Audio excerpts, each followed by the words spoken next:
All right, guys, strap in. It finally happened.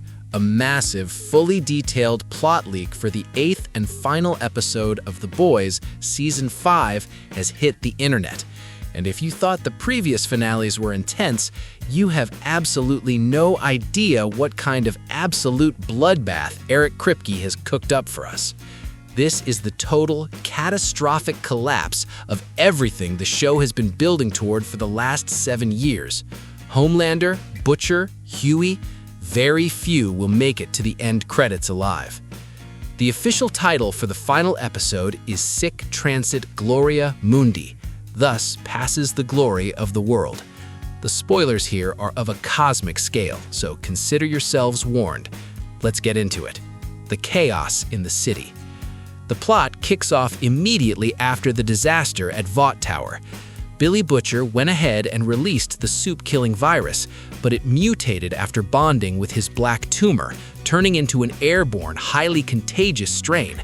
New York City is under a total military lockdown. Chaos is everywhere. Low-level Supes are literally dropping dead in the middle of the streets. The virus is cooking them from the inside out, turning their blood black as their powers fail. However, the bioweapon acts much slower on the world's most powerful Supes. We cut to Homelander in his office. All of his grand majesty has completely evaporated. The Seven are wiped out, and Homelander himself, for the first time in his life, looks visibly sick. Thick, dark blood is leaking from his nose and ears. The virus is poisoning him, stripping away his strength and whatever sanity he had left.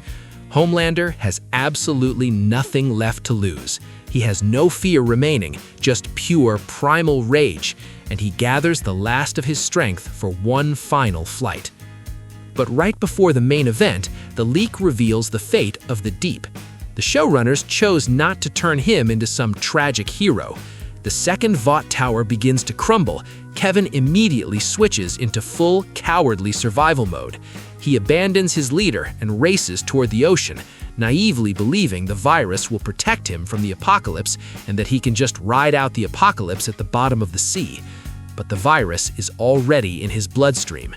As the epilogue will show, the Deep manages to survive, but the virus thoroughly burned the Compound V out of his system.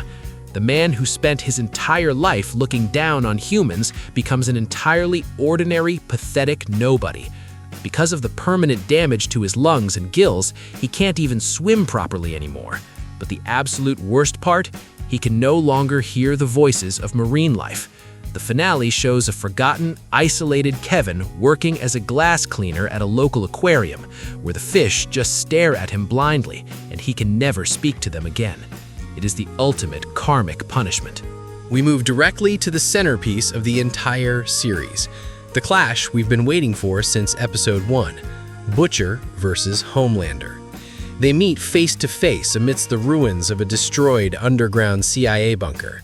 But do not expect a clean, stylized superhero fight here. This is a muddy, gory, sickeningly visceral brawl. Homelander can barely fly anymore. His laser eyes are erratic and weakening by the second as the virus liquefies his internal organs. But Butcher is no longer human.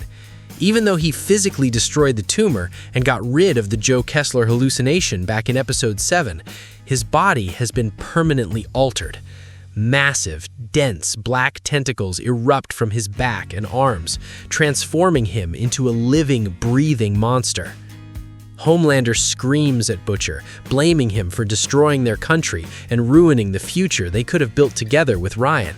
But Butcher is completely deaf to his pleas.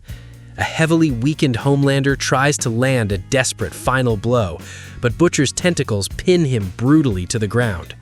The leak describes the end of this fight in graphic detail.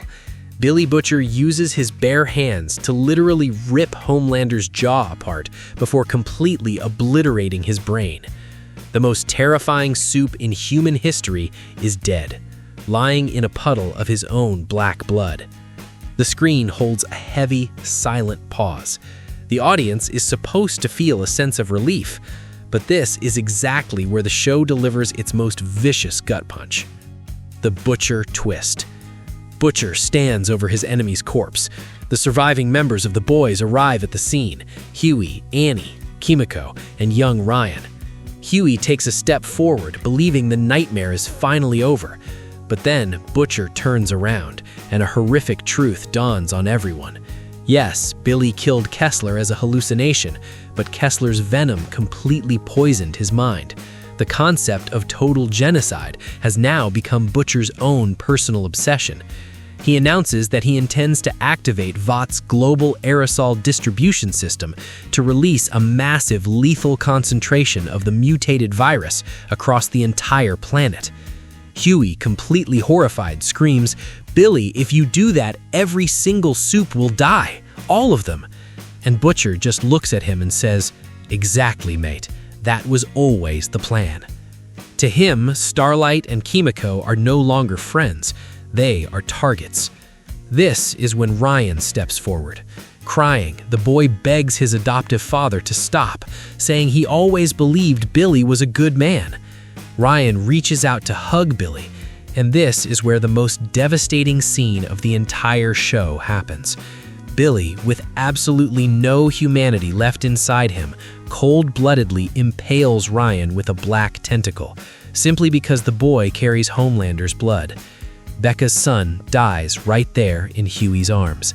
In that single, unforgivable moment, Billy Butcher officially becomes the final boss of the entire series.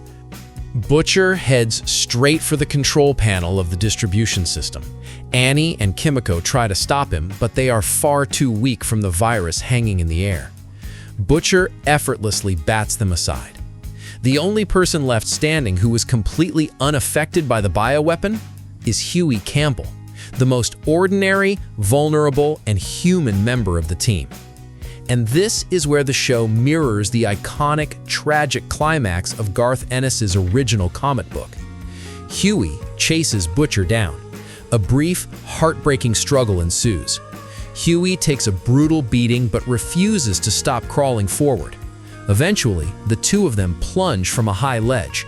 Butcher shatters his legs and fractures his spine, his superpowers violently short-circuiting from the trauma.